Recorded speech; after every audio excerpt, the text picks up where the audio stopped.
How we doing, folks? This is the Gooch again with another app review for you.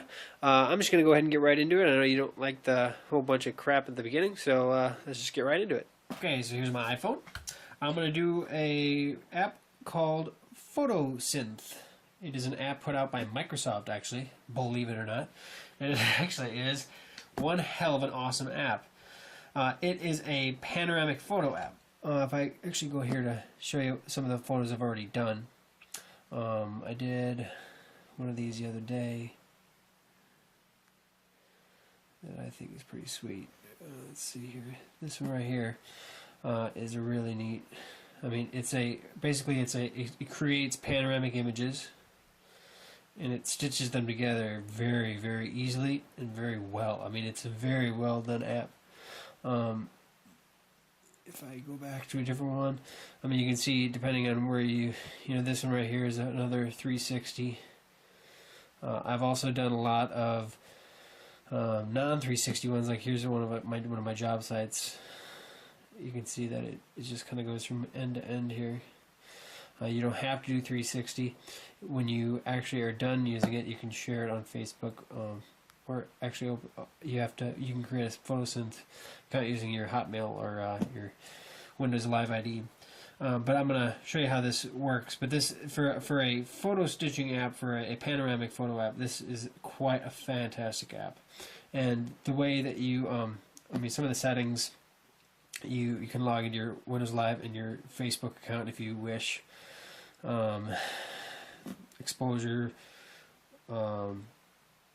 Sound, very simple settings. There's not a whole lot of real depth settings in here that you really have to worry about.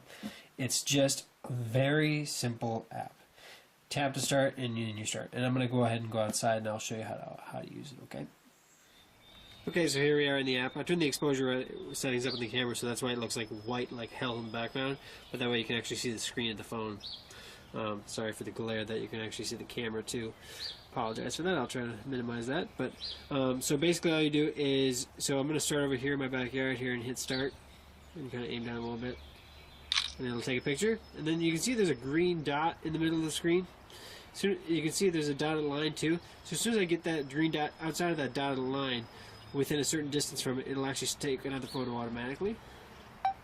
So, and then same with the right side, you can see the dotted lines where the previous photo was taken.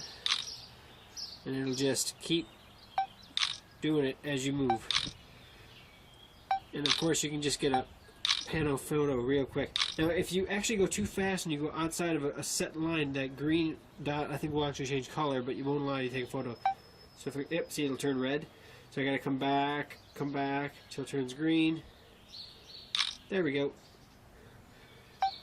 And then, of course then, what, I want to go down a little bit further over here.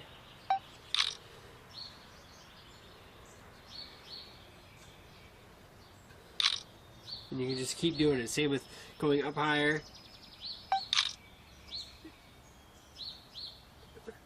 And then when you're done, actually, and of course, the more you screw around, you can actually get off. When you're done, all you do is tap done here, or finish.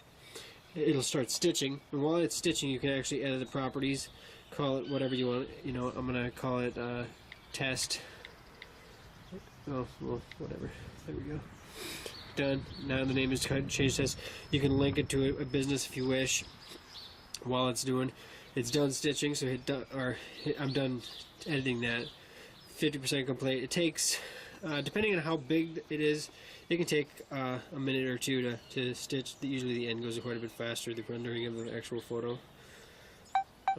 And then there we go, we're done. Now I can actually look, and you can see that one image that was off a little bit. It's kind of grayed, so you can see your end product before you actually finalize it. But typically, I mean, this is actually the first photo I actually had there, but that could be because I moved when I was doing it. Wasn't really paying attention, but there you go. I mean, it's pretty cool how accurate it can do. Now, if you obviously, what I did is I started over here, then went down, then went up, and then went down, then I went back up, and of course, in that I could have moved a couple feet when I did it, and then of course it may not be exactly accurate when I was going all over the place. That's why that one photo is off right there. So that's my own damn fault. But you can see that it's really neat, and the clarity of it is really nice. It's quite beautiful how well it stitches together. Other photo apps that I have similar to this, well, I'll show you this right now. I have another app that's called 360 Panel. It uses the video camera, and to be honest, you know, Star Capture, it slowly captures as you move using the video. This one is, it's kind of cool to use, but it's a lot harder to get a nice, accurately stitched photo. You can already see there's two buildings in the background right there, which is wrong. So, you know, looking at this, like, those sheds are actually not on different levels. You know, this one is not near as accurate, whereas Photosynth, or Photosynth, this is just one heck of an app, and I can just show you photo after photo. Or like that's the one I just did. It saves here, and like the first one I did of